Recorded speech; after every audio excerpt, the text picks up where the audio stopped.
listening to The Gender Rebels. I'm Kathleen, a cis woman and ally. And I'm Faith, a trans woman. Gender Rebels is a question and answer podcast that explores life outside the gender binary. A big thanks to our Patreon supporters. If you'd like to support the show, go to patreon.com/genderrebels.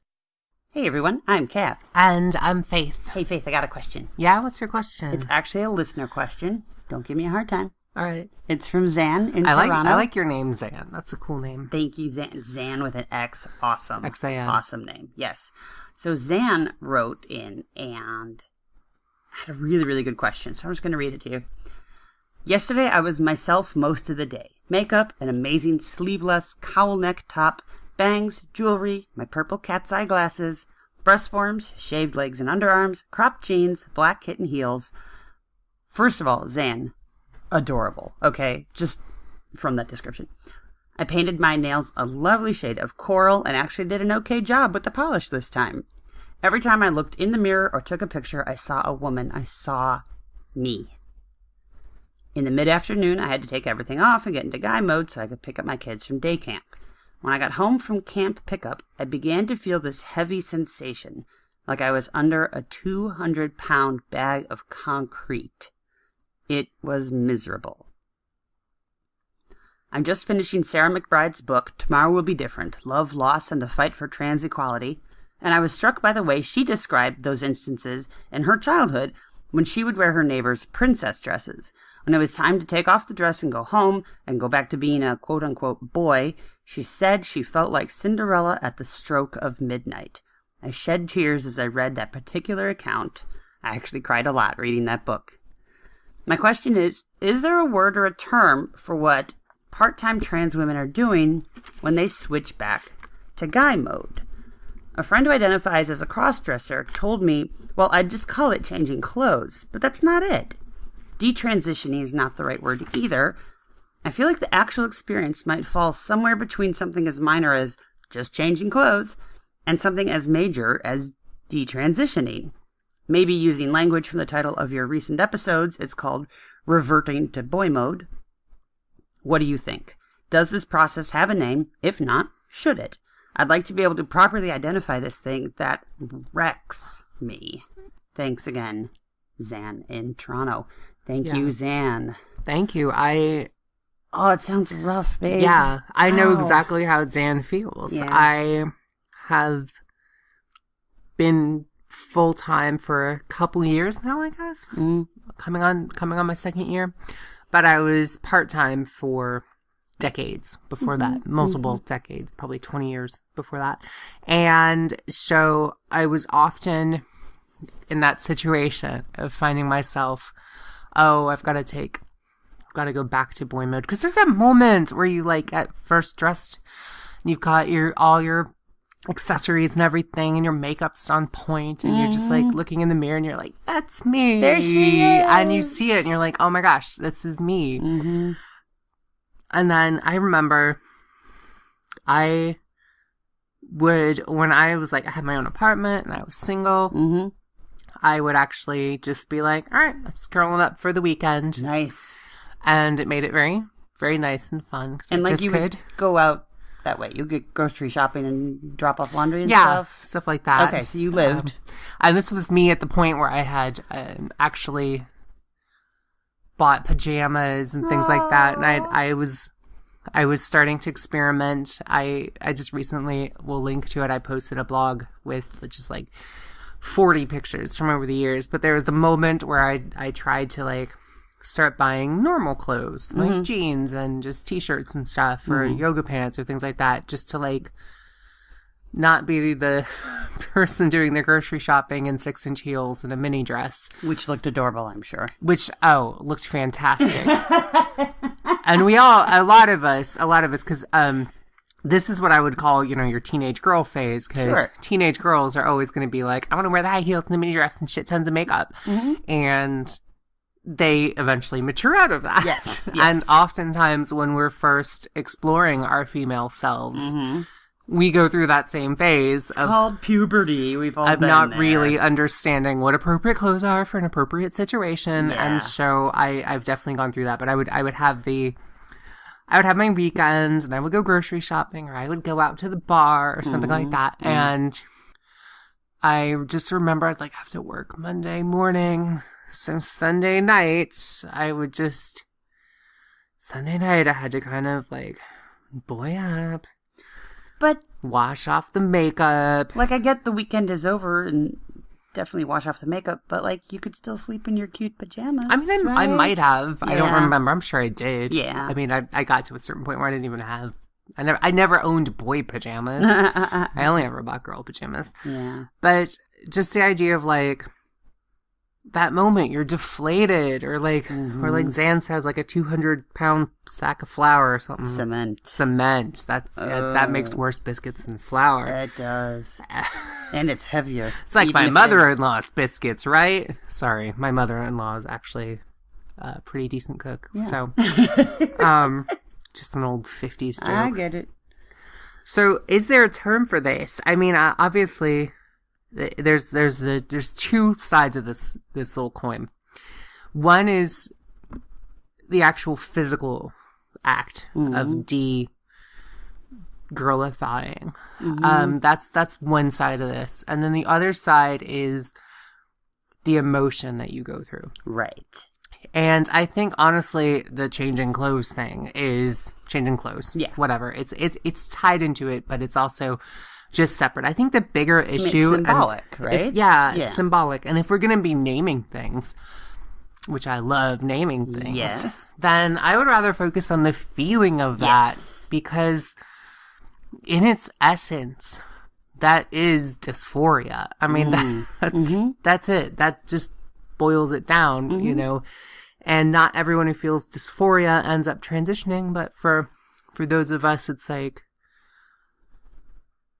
who feel that, it's such like a defeat, you know. It's you go from top of the world to bottom of pits, of a deep pit in just one moment. And I remember looking in the mirror after that and being like, no, I'm just like a random boy. I'm a random guy now. You know, I was super hot babe, and now I'm suddenly just this random guy, and that's so... It's so painful. Sure. I think it's not as painful as a lot of things, because it's just sort of this existential kind of discontinuity. How's that for a word? Yeah, that actually makes a lot of sense. Existential discontinuity is you were yourself, and now you have to do the stupid act again. Yeah. And you have to do it because those are the rules, and you have to follow the rules. Yeah. Very rough. Very rough. Yeah. I wish there would be, you know, that was one of my big issues, I mean, of transitioning, which I didn't really think about before I said about transitioning. I wanted to transition because I worried kind of, you know, I thought serious about transition, and then like 10 years, not 10 years, but 5 years had passed. And I went, holy crap, you know, where am I going to be in another 5 years? Am I going to be sitting here at the same time thinking, have I failed to transition? The actual thought of like having to go through this didn't really impact me. It wasn't like I have to revert to boy mode, and I hate reverting to boy mode, so I'm going to transition so I never have to revert to boy mode. That was actually not really one of my thoughts about transition, but it was very much like, now that I've transitioned, I'm living full time, it is so nice. It is so nice. Like we've discussed it, like concepts of like having to, say for a funeral or something. Sure. You know, throw on the suit. I would have to go buy a suit and stuff. Like, I don't even have, maybe someone will let me borrow it. But like, if I had to do that, I have a feeling that would feel so utterly. Yeah, what would that be like? That would feel very wrong. Would it feel absurd? Like, would it be like hilarious? Or would it be... It would disgusting? be depressing. It would be utterly depressing. It would just be a little disgusting. Just like utterly just... Because it's like lying to yourself at that, you know, at that point. And you just... even though you know, like, this is kind of an interesting example, right? It's grandma's funeral. No one in the family knows. You're traveling from out of state. Look, people are dealing with a lot right now. Just wear a fucking suit and pull your hair back in a ponytail. And people are like, oh, your hair's long now. And then that'll be it, okay? Yeah. So you are knowing that you're not going back to that forever. You just have to play the part for an afternoon. And yeah, definitely depressing. It's such a denial of who you are. It's utterly a complete denial of who you are. And that existential dread, so to speak, doesn't have a name. Yeah. I thought up some. I was like, as we were sitting here recording this question, I was like, okay, I used to call it, this is my thing, Sunday Night Blues. Sunday Night Blues, okay. Because that was usually for me when I had to kind of boy up again. So Sunday Night Blues works for me. Yeah. Obviously other people may just be going to pick up their kids from day camp. So that doesn't quite work. But if you want to call it Sunday Night Blues, I'll let you. The fun stops, yeah. Yeah, the fun stops. And I think that's true of everything when the weekend stops. Yeah. It's not fun anymore. What else you got? Girl Meets Boy. But that's a fun movie with Michelle That's Boy Hendley. Meets Girl, I think. Even when we were recording our episode with Michelle. I think we had to say it both ways, so we could edit it out when we got it wrong. I think I screwed it up like 3 times. I like the Cinderella. Well, wait. So it's Girl Meets Boy. Girl Meets Boy. Your real you. All right. No, I don't like that Here's one. the act. Okay. Yeah. Okay. Cinderella. I like Cinderella. I like Yeah. if we call it like Cinderella Midnight. Cinderella Midnight. Cinderella Midnight. Yes. Also, The spell is broken. Awesome drag queen name. Cinderella, adding it to the list. But I like Cinderella Midnight. You could also, in that whole Cinderella thing, breaking the spell, you could call it your pumpkin moment, but that's not as cute as Cinderella Midnight. But you know, when the carriage turns back into a pumpkin. Right, but you could do something with pumpkin. Yeah. You could work pumpkin in there somewhere, because it's... And the coachmen turn back into mice. That's weird. How come no one addresses the fact that the coach, like the mice who can sew and speak and are like intelligent things, suddenly turn into people and are like, no. Like, do they have like 3 hours as people and they literally just sit outside a ball? Yeah. With the carriage, just like it's a mouse. Yeah. It's a mouse. It doesn't mind. Yeah, but it's a super intelligent mouse. With thumbs. Do you think the mouse... It can drive. Yeah. Yeah. Do you think the mouse... Like, the mice were just, like part of the thing just turned them into kind of, like, automatons? Like, they weren't... Because these were mice that are super intelligent mice. Because they helped sew the dress. Yeah.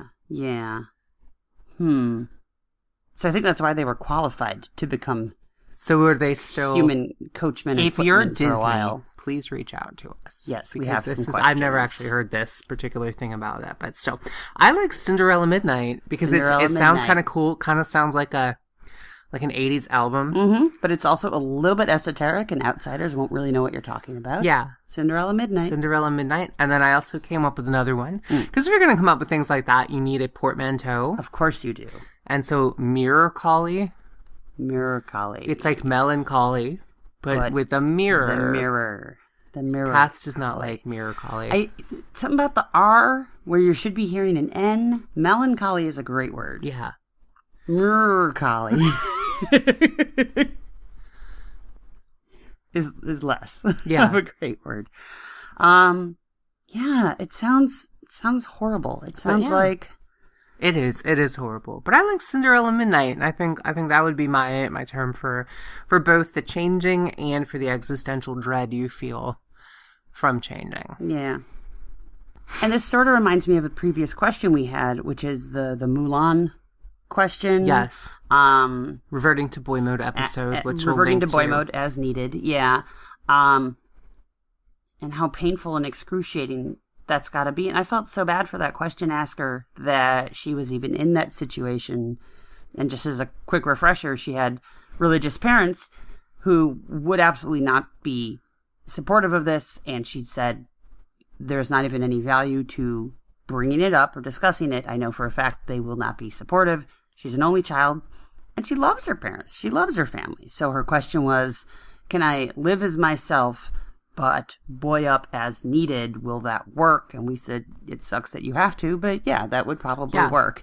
But God, that's even worse than... Because then you're doing this... Than a funeral, which is a one-time thing. And it's like, this is Thanksgiving, I'll see you at Christmas, and then I'll see you at Easter. I mean, like, knowing that that is still a part of your life forever. When you're not living your authentic life, you're going to be dealing with problems. I guess the word would be dysphoria. Yeah. I mean, that's what you're dealing with. It's literally that kind of dysphoria made manifest, sort of. It's just you're focusing your dysphoria on one moment and really bringing it to the core of who you are. And normally dysphoria is this kind of dull ache. And in that moment where you have to buoy up again, dysphoria goes from a dull ache to a sharp stabbing pain. And that you really feel it most intensely in those moments, or at least I did. And so that is to have to live a life where you're experiencing that routinely is bad. And sometimes you're in a place where you have to, if say you're not out to your kids yet, or maybe you are unsure about that, or your partner doesn't want you being out to your kids, or your family doesn't accept you, or you're not out at your work. For multiple reasons you could live that way. And every time you do go through that switch, every time you realize that for the future, the short-term future at least, you're going to be living inauthentically, you're gonna feel that stab of that sharp stabbing dysphoria. It's gonna cut to the heart of who you are, and it's unavoidable. And until you maybe reach a place where you're not feeling that, but it's also gonna be ultimately you have to balance that. That pain may be worth it to have your kids in your life. It may be worth it to have the job that really works for you most of the time. It may be worth it to not be homeless. Or to feel safe sometimes. I have a kind of a related question, something I've always wondered about. And, within the last couple of years, there's been a lot of talk about if there's a trans character in a movie, it should be a trans actor playing that person. Or at the very least, a person of the correct gender, and not Danny Redmayne. What's his name? Eddie Redmayne. Eddie Redmayne in a dress. Yeah. To pull an example out of thin air. So it occurred to me that if and when there are more trans stories, there are more trans actors, there's more trans media, some of those stories are going to be about the transition. They just will be, because cis people are fascinated by that. And what I'm picturing is a trans woman actress. Fair, I think trans people are also fascinated. You know why? Because it's fucking fascinating. Yeah. Yeah. The gender rebels. I'm picturing a trans woman actress cast to play a trans woman character, but they also want to show the transition. Yeah. And then this actress would have to be a guy. This is something we talked about on our Trans Faith episode. Yeah. Again, if you have someone absolutely beautiful, like Michelle Hendley, our former guest, who we'd love to have back on the show. Yes. Who is ultra femme, and then you're asking that person, well, we want you to be boy you in some flashbacks. So, let's stick you in a short wig and, butch it up and throw a goatee on you. And that's also, I don't know if people want to do that. That's the thing. When I think about that, I'm like, what actor would possibly do that? How traumatic would that be? But actors do a lot of stuff. They gain weight or make themselves emaciated. They get in ugly makeup and get an Oscar for it. Like, would that be different? That would be different, right? Because it's your acting job, and everyone in the world knows that you're actually a woman, right? It's so difficult because this was actually kind of something that unless you found a trans person who was completely, had never started hormones or anything to play the boy parts, and then you've had them transition to play the girl parts. So you put the filming on hold for a year or something? You do a boyhood type thing. Or you do and then God forbid you ever have to do a reshoot. So I don't know the answer to that, and I think that would be up to the individual trans actor. Not everyone is as lucky as Laverne Cox. Laverne Cox has the twin brother who played her pre-transition self. I think if I were a trans actor, which I am, I just don't get hired for any jobs. If I did get hired for a job and they were like, hey, this job pays really well and it's a really cool project. We want you to play Beth, but in half of the movie you're playing Steve. Yeah. What would you do? If it was a cool enough project and there was good money to it and it was like kind of something that worked for me, I think I would do that. I wouldn't love it, but I would do it. I would find it difficult to like play male now because I would have to kind of really focus on it and it would probably come off as fake. I'm not a very good actor. No, babe, sorry, point of order. Yeah. You played that role for most of your life. Yeah, but I wasn't very good at it. Convincingly. People fell for it. All of us fell for it. Yeah. That's the role you were born for. There we go. I don't know. I think it would depend. I think it would depend on the trans person, the part, the project, who they're working with, who's asking them, and how much they're paying them. And then my follow-up question is, would it feel the same as Cinderella Midnight? I bet it would. Yeah. I bet it would be, for lack of a better term, triggering. I think it would cause that Cinderella Midnight situation for me, at least. I think if I were playing that part and I had to revert back to old me and I see myself in the makeup mirror, I would probably go and just be like, all right, it's Cinderella Midnight. Yeah. And the good news is you would get to, like, that emotion that you are feeling, that's what they would be wanting to see on screen. Yeah, so it is. Would get to be out there and glowering and glaring and rolling your eyes and huffing deep sighs. You know what? Yeah. And like, picking up a necktie and staring at it like it's a dead snake around your neck. So much easier. You get to do all that, at least. So much. Or maybe they can just CGI like they, can do. Just like they can make weird, creepy Kurt Russell and Tron. They could just make weird, creepy boy me with CGI. Maybe if you had a brother. Yeah. That could play that role. Maybe your sister could step up and play the boy part. I don't know. Point being, I think this is something we all experience, and I really like Cinderella Midnight. So let's make that a thing. Yeah, everyone, # Cinderella Midnight. Sorry that we have to have a name for a shitty thing, but we do. I mean, there are people at different phases in the transition. It's either that or dysphoria smacking the hell out of you and making you go, what the fuck? No, I like Cinderella Midnight better. How about a dysphoria sandwich? Time to make a dysphoria sandwich. No. You could. There's probably other terms. A big hot cup of dysphoria? Big hot cup of dysphoria. I do like that. Yeah. Time to take my dysphoria pills. Dysphoria shower? That sounds weird. Yeah. Yeah. The whole thing is weird. Weird. Midnight. That's what it is. It's We're going prettier. with that. Yeah. Well, we could probably think of a version for trans guys, too. You know what? We're going to put that out to you. Listeners, give us your suggestions. What's the trans guy equivalent of Cinderella Midnight? Yeah. Cool.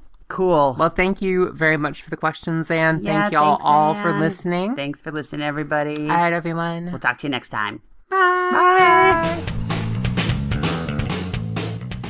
If you've enjoyed this episode and want to help us keep making more great content, go to patreon.com/genderrebels. We have many different levels of support and lots of great rewards, including drinks with the Gender Rebels at Stonewall. Please leave a 5-star review on iTunes. That makes it easier for other people to find us.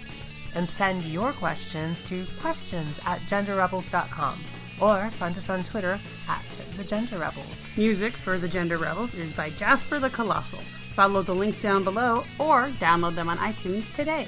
And for all our episodes, visit genderrebels.com. The Gender Rebels is a Come Back Sync production, copyright 2018. All rights reserved. And to all you gender rebels out there, keep rebelling. Bye. Bye.